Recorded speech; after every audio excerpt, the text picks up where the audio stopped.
That's right. Today we're going to be checking out the Suhr Reactive Load. It is my second best favorite purchase of the year in my opinion, and I think it's going to be one of the best purchases that I've ever made. And so I wanted to talk to you guys about it and why I love it so much and how I use it, and also why I went with this in particular compared to other type of units on the market. Now, if you guys don't know, the Suhr Reactive Load is a reactive load box. So basically you plug your tube amp power section out, like your speaker out, into, let me show you, into the inputs here. Let's see if it'll focus. There we go. And then if there's a through, so you can run through your cab after the fact if you want, or you just plug right into it and it loads down your amp so you don't have to plug it into a speaker cab. Now, benefits of that, you could come right out of the headphone jack in the front here and you can play through your loud tube amp completely silently. Or this has built-in IRs, and there's a reason they have a model that doesn't have built-in IRs. It just does the load and it sends out a line signal, which this does as well, but this has the option of IR right out of it, which is awesome. And those options are over here on the back. Let me see. You get the unfiltered, and then you have the IR, if it will focus. Hopefully that's clear enough. If you would like to support me and this channel, go check out my Patreon. The link is in the description below. Over there, you'll find tons of great guitar lessons, all with tab, covering scales, licks, techniques, and much more. You also get early access to videos, and you can sign up for one-on-one lessons with me. Thank you guys so much for the support. Let's get back to the video. It comes stock with 16 IRs built in, Suhr IRs. They're absolutely incredible. So it's got a really nice high cut switch, which apparently changes the impedance or something like that. I like using that option. I leave that on all the time, actually. And then there's a signal boost of 6 dB if you want, or if you need that for your particular amp. But this thing is absolutely awesome.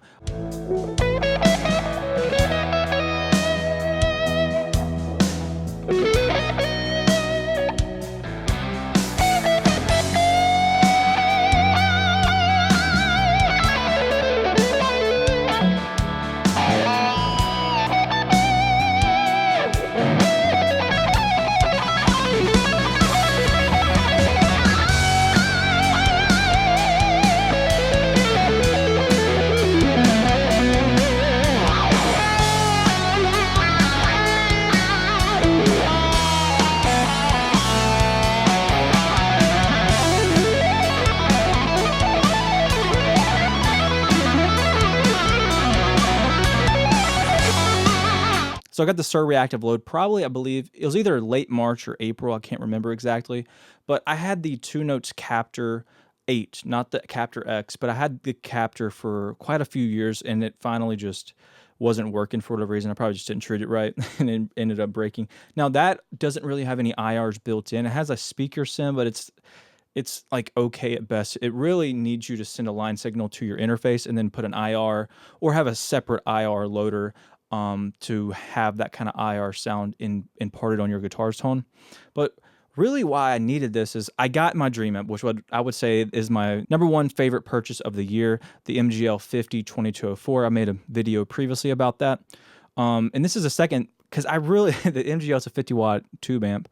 And I, like many of you guys, I can't just play super loud all the time. I really needed an ability to play quiet, and really I wanted an ability to record the best guitar tones that I could.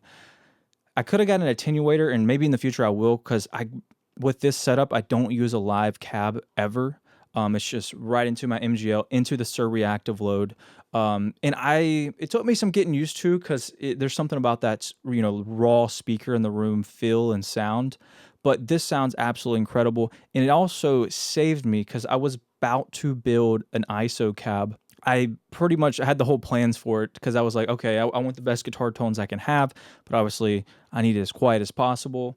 And I, love the sound of a mic'd up cab.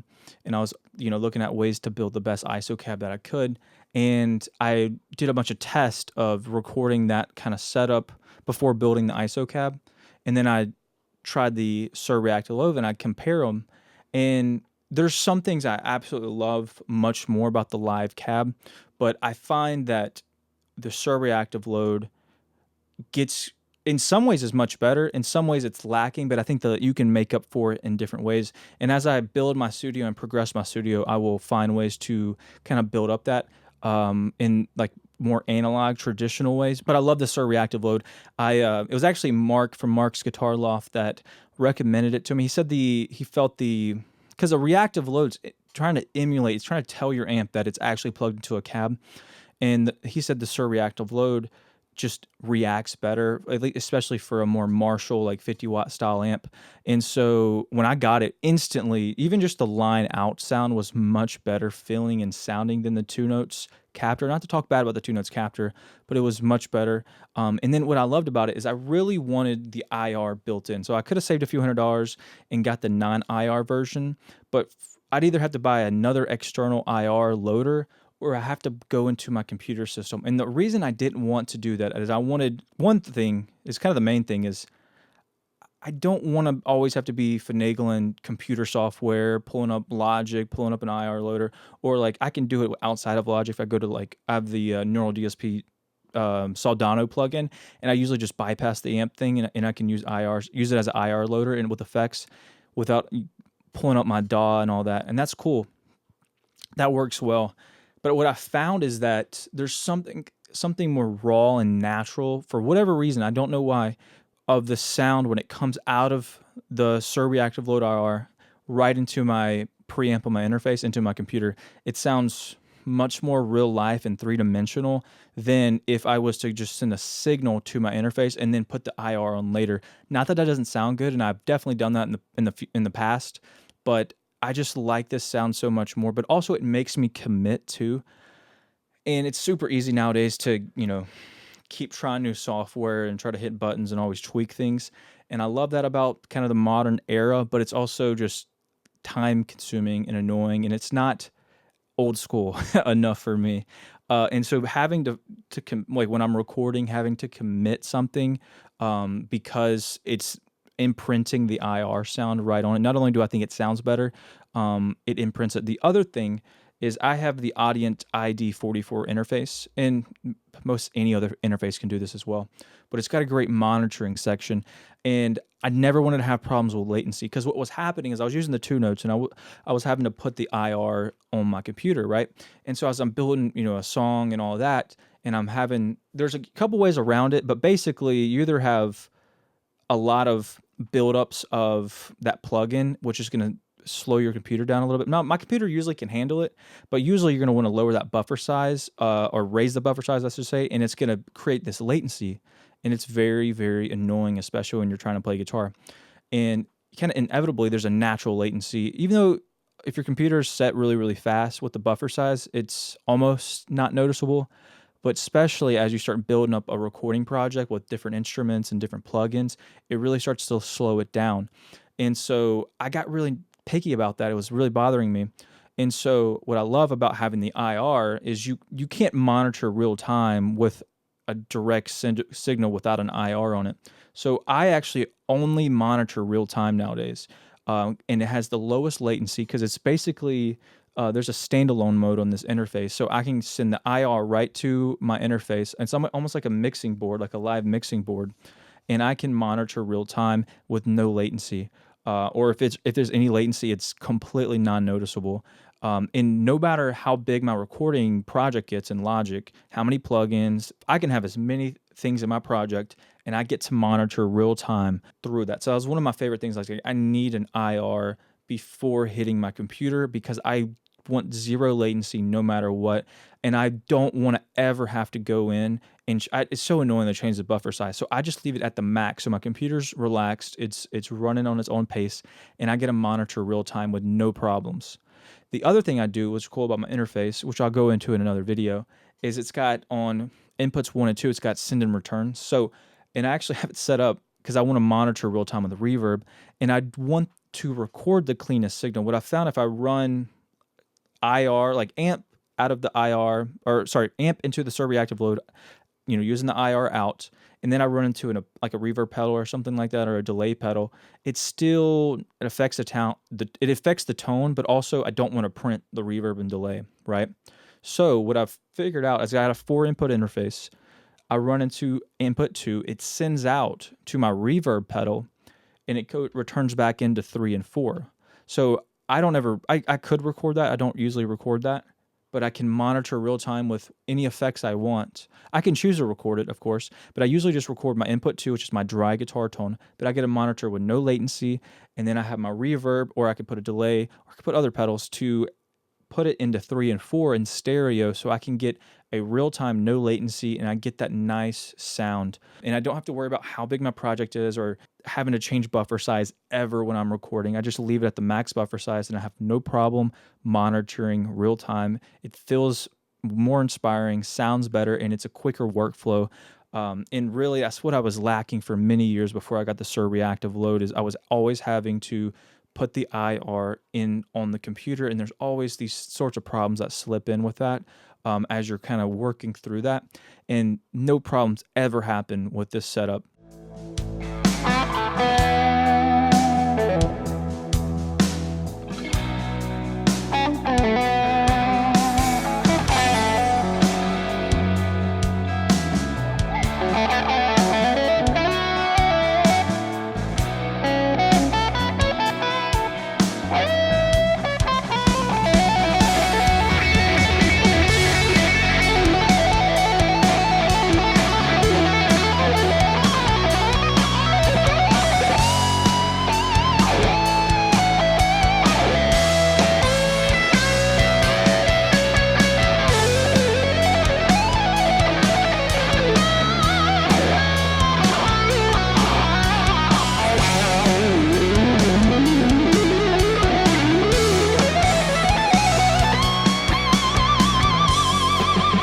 And to be honest, I just used the stock IRs on the Suhr Reactive Load. I've tried, you're supposed to be able to load any IR that you want. I've had problems with that, but it's not a big deal to me. I love their first 2 banks of IRs.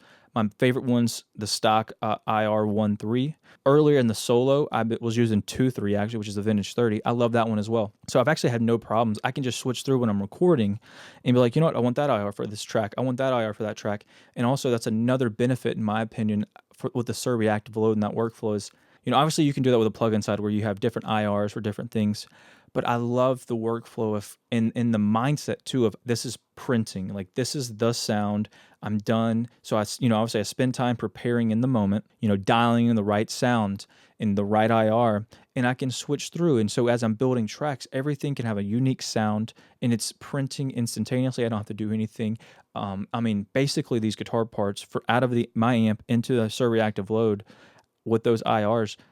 There's some tweaking I'll do when I'm mixing, but it's pretty much done right off the gate. And in my YouTube videos, I don't do anything. I might put some reverb and delay on, but I usually don't touch them at all.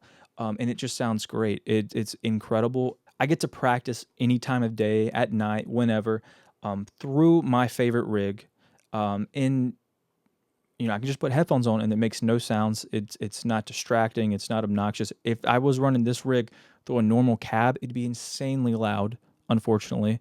But so I get after training myself of the feel of the direct sound, I'm pretty accustomed to it and I love it. It's just, I can plug in, it sounds great at any time of day, no matter what. If an idea comes to me and I want to record something, boom, it doesn't matter if anybody's sleeping in the house or anything like that. I can just do that and it sounds great, guaranteed no matter what. And just the freedom of not having to think for me of, is the buffer size set right? Oh, what project is this? Is it going to have any latency? Or what IR do I want to choose from my plugin or whatnot? Being able to just simplify, this is my sound, I like this sound, and it's printing, I'm done with it. For me, it allows me to be more creative and focus on my instrument more than thinking about tone all the time. Because I know, finally after years and years of trying different things and experiment with different things, and obviously I'm going to keep, I'm a guitar player, so there's no way to stop experimenting with new things. But it's finally awesome to be satisfied with the guitar tones I'm able to get. And I've recorded in professional studios before, and this is, at my house, a better guitar tone, in my opinion, than those studios using, mics going through super nice preamps and all that. And I wanted to talk about in the future, the preamps on my interface are okay, at best. In the future, what's cool is, and I'm excited to try it out, is like Pete Thorne, if you guys watch his videos, he runs through really nice like API preamps and stuff like that. Sometimes he doesn't, but he does that. And just being able to run through a nice preamp, like you have your IR sound, like your speaker, it's as if it's mic'd up with a real cab, with a real microphone, and you run it to a nice preamp that really brings out the best of that sound. I have a feeling that that's going to be such an insane, incredible guitar tone, and it's printed silently anytime, anywhere, no problem. I don't have to bring a big ISO cab somewhere or worry about it being too loud or where I got to record at a special time throughout the day where I don't bother people. I can do it at any time. And finally, it's no latency, which was a big, big deal for me. I think that's a big deal for a lot of people is the latency. This solves my latency problem, this in conjunction with my interface. How to figure out, it took me a while. There's a couple different ways around using reverb and delay in this setup. I like my way of doing it, all analog with the pedal. But you can also use, because I don't want to have to use, my biggest thing is I don't want to have to pull up a Logic and I don't want to have to look at the computer. This interface allows me to do that. It has standalone mode, which means I don't have to do anything. I just turn the interface on, turn my amp on, and I'm ready to go. I can put headphones, like my speakers are hooked up. I don't have to do anything extra in a computer. I don't have to ever do that. I can just play guitar. No latency. I get the sound I want. It's inspiring. And then if I'm ready to record, I just pull up Logic, hit record, good to go. All right, thank you guys so much for watching today's video. I highly recommend the Suhr Reactive Load IR. They're not paying me to say that. I think it's, for the price, what I have played and experienced with, I've never played an actual Ox box. I played the Ox Stomp and things of that nature, which are fantastic. But if you want a simple, raw, easy to use, and great sounding and feeling alternative that will allow you to use your favorite amps completely silent whenever you want, get the best recorded guitar tones out of your amp at any time of day, silent, feels incredible. It's honestly, it's for what this does, it's super affordable. I think it's only $5.99 right now. I mean, there's not enough good things I could say about it. It should be my first best purchase of the year, but I had to put my MGL 50 there. But the thing is, I really couldn't get that much out of my amp if I didn't have this. I need this for my amp because I would only be able to play like a certain small sliver of time throughout the day. And even then, it's kind of unbearably loud at times, right? When I'm sitting down and practicing, I don't need something blaring, rattling the whole house, like shaking the windows. I don't need that. And so I wouldn't be able to get all the mileage out of my amps without having one of these. So if you have a tube amp that's loud and you want to crank it up and you want to get the most mileage out of it, get one of these. They sound incredible. They're super easy to use. It's insane. You just literally hook one cable or two cables into it and you're good to go. Best sound you'll ever have, and you get the most out of your tube amps with this, in my opinion. All right, thank you guys so much for watching, and I'll see you next time.